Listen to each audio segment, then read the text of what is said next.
បងលេខស្នេហ៍នេះຕົកយូរ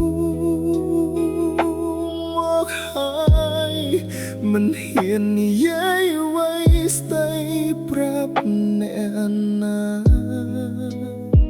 ខ្លាចបាត់បងអូនបើអូនមិនមានអារម្មណ៍ដូចគ្នាទេអូនក៏មានអារម្មណ៍ដូចគ្នាតែអូនក៏ខ្លាចដែរស្នេហ៍នេះនៅក្នុងចិត្តមិនដែលនិយាយចេញយើងឈរចិត្តគ្នាតែដូចឆ្ងាយពាក្យមួយមិនអាច